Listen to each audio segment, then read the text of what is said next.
I've even brought my coffee into the studio today because I'm not sure how long this is going to take. Let's do it as quickly as I can. Yesterday there was a demonstration in London. Between about 110 and 130,000 people came together to demonstrate against what exactly? I mean, what was their central message? Led by, of course, Tommy Robinson. Well, it wasn't easy to understand it from the headline, which was "Unite the Kingdom." That's very vague, isn't it? Unite the Kingdom. I remember demonstrating 30 years ago against the poll tax, and that was quite simple. We were demonstrating against the poll tax, and there was no ambiguity about that. But "Unite the Kingdom" is quite ambiguous. Unite the Kingdom, and obviously much of what they seem to be saying definitely doesn't sound to me like it's anything to do with uniting a kingdom, but there you go. So we need to dig a bit deeper. It was also billed as a demonstration in favour of free speech, and also in part bearing in mind the photographs that were there of this American MAGA influencer Charlie Kirk, who was shot recently. They were also there to some extent to mourn him in some way, which is interesting because if it's about free speech, if that's one of the central tenets of their demonstration, why is it that Trump actually tried to criminalise and threatened action, deportation or criminal action, against anybody who rationalised or made light of the death of Charlie Kirk? I mean, that means that you cannot view that event in any satirical way, and you cannot even make attempt to rationalise it or to try and see logic in the event and why it happened and what may have precipitated it. And that to me sounds like pure fascism. But there you go. Let's move on a little bit further from it.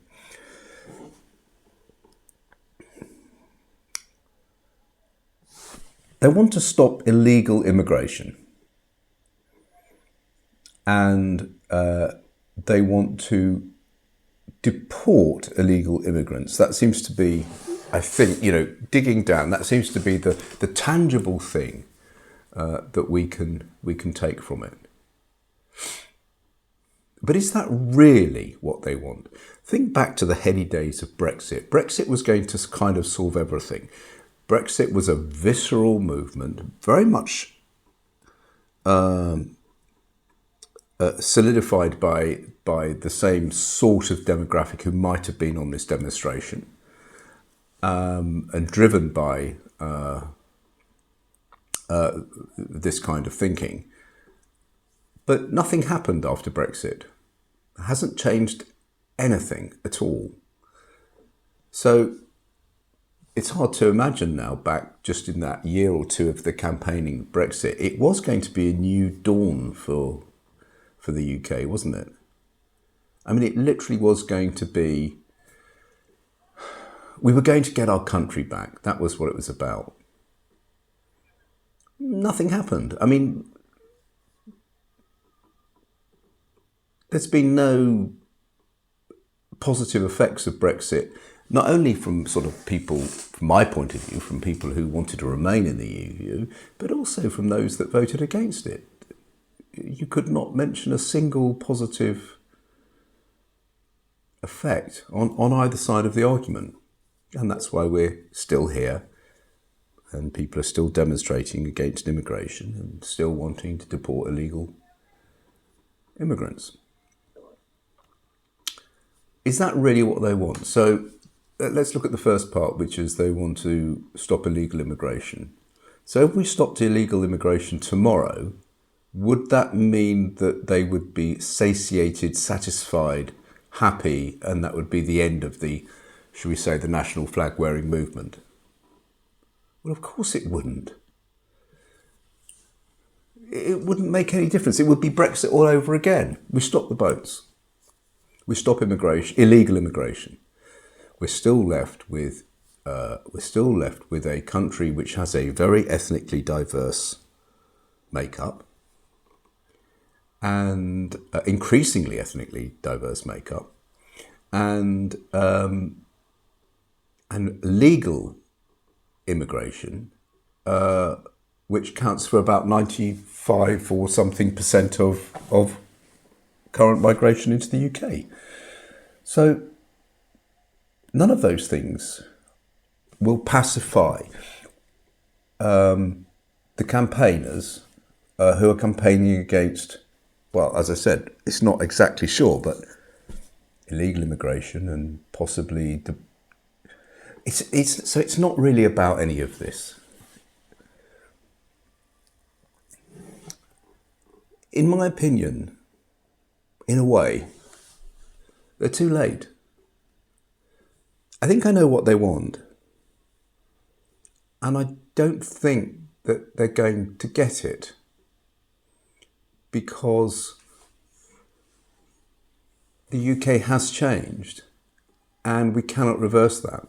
In a way, these are the sort of campaigns that were made by Enoch Powell in 1967, which is what? 50 years ago. 40, 50 years ago. We were saying the same thing. We've got to remember that this started just after the war. We actively engaged in recruiting workers from overseas. We had the colonies, we had the empire, and part of having the empire was the fact that these people were considered British nationals in some respects. And we also needed them for the rebuilding programme. And they came from all over the empire, from India, from Pakistan, Bangladesh, the Caribbean. And they came here to work, and it was on their backs that we built modern Britain to some extent. And we also had Irish immigration and other types of immigration. And that was way back in sort of 1950s. And we've had secondary migration since then. We've had, there was various refugee crises that came in the 70s, Uganda and Kenya, and that increased it. And a lot of this was, and also there was family reunification issues, because now that we had a lot of immigrants from around the empire, they were entitled to bring close family members. And then 30 years ago, or 35 years ago, the onset of globalisation, which meant that the UK had to become a growth economy. We had to have large-scale immigration, and we had, again, from India, Pakistan, and from Africa, Nigeria, and Bangladesh, we had skilled workers and more family reunification, and then there was more refugees. And then, of course, we had the EU freedom of movement. But remember, with the EU freedom of movement, it was slightly different because it was in a kind of exchange, and that there were, although there were 3 million EU citizens who did come and settle here in the UK. I say here, I'm not in the UK.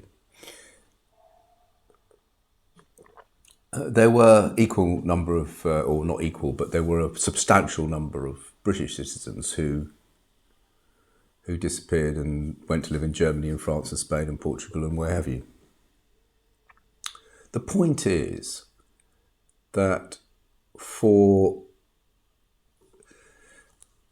80 years, there has been a process of a changing demographic here in the UK, which was, much of it was a natural part of being an empire building country. And part of it was because of the post-war economic boom. And part of it was because of globalization and the need for economic growth. Okay, so that's the situation we're in. The question is, if you stop the boats now, will that satisfy the 120 odd thousand people who marched in the streets yesterday in London? I'm not sure it will, because I don't think, I think that might be a bit of a smokescreen.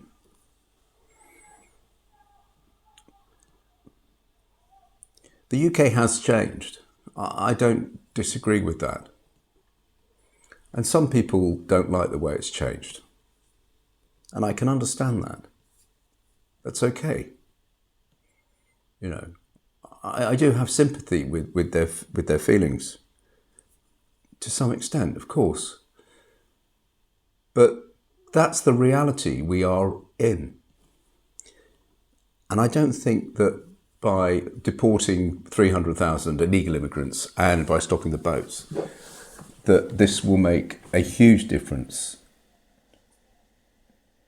to Britain as it is now.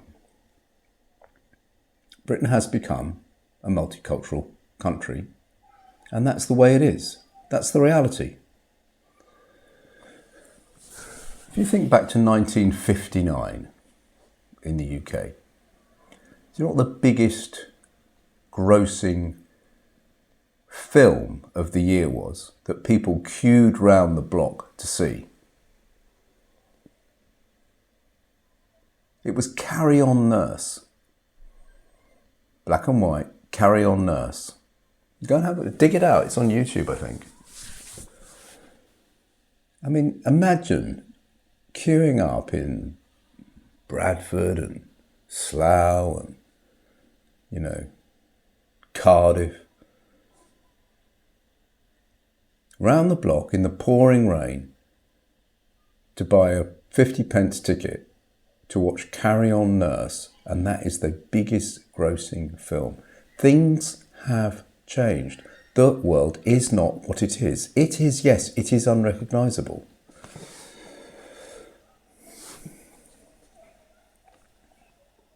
But it's not going to go back to... It's not going to go back to the UK, where Carry On Nurse was the biggest selling film of the year. And of course, our fantasies about that are slightly rose-tinted as well. And I think we've got to appreciate that.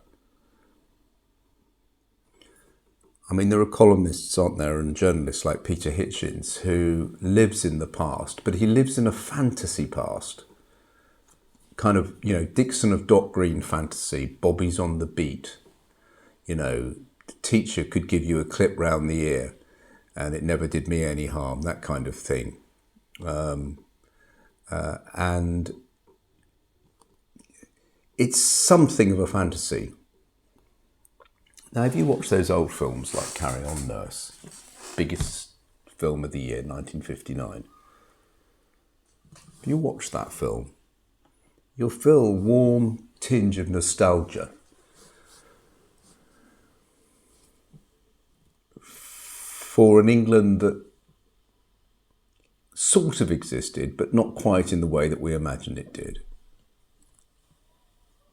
For many people, it was a pretty brutal place.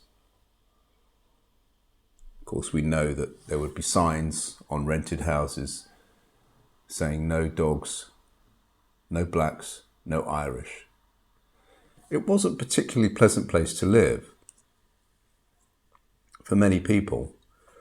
The infrastructure was falling apart then. If you think it's bad now, it was really bad then. We live in a much more sophisticated country now, even though we don't like to admit it. And of course, we get ourselves caught in a social media bubble, a YouTube bubble, where every headline is Britain is broken, civil war is coming in the UK. And that's because these people are sort of trapped in that kind of thinking. They can't really get out of it, even though it's actually still a minority sport, that kind of demeaning, doing down, talking about the UK as if it's a sort of crumbling, broken, appalling, unlivable place. And yet, we get our ready meal from the shop, sit down in front of our digital televisions, and we have lovely hot showers. No outside bathrooms anymore. But anyway, the point is that things have changed. I can understand the frustration in a way, the contrast between kind of the dream of what might have been before, in contrast to some of our experiences today, where some people do feel that they have been somehow sidelined, forgotten. They don't recognise themselves or the streets they walk in. Alienated to some extent. Angry, frustrated. And that's really bad. But of course, the real joy in life, if there is any to be had, where the mental health is to live in the world, or live in the UK as it actually is. I'm not talking about that we don't have good, strong policies on immigration and that kind of thing, but we can't change 100 years of history. It's not going to happen. Therefore, to some extent, living in the place as it is and trying to make the best of that seems to me to be maybe a better use of energy. I'm not saying people can't demonstrate, of course they can. But instead of all this divisive hatred, this sort of smokescreen for the anti-ethnic population, sort of under a smokescreen of saying stop the boats, but really it's a bit more than that, isn't it? If all of that energy could be put into understanding and community building and living in the world as it actually is, rather than the world that you envisage in your mind, or that you have convinced yourself used to be the case here, then I think that actually quite soon we could have a lot more harmony actually in this country, and this country could be a very, very nice place to live.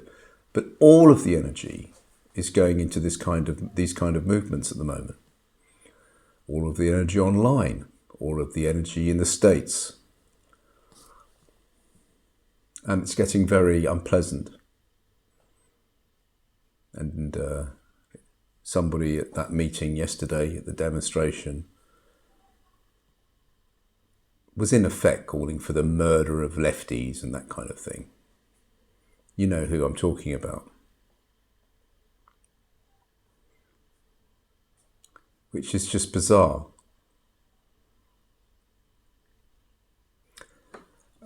Most people I know can't make any sense of this. Maybe they're outside the bubble. Or maybe they're inside their own bubble of ignorance. I don't know. But those are my thoughts, having witnessed the demonstration yesterday. Okay, I'm going to finish my coffee now. Thank you.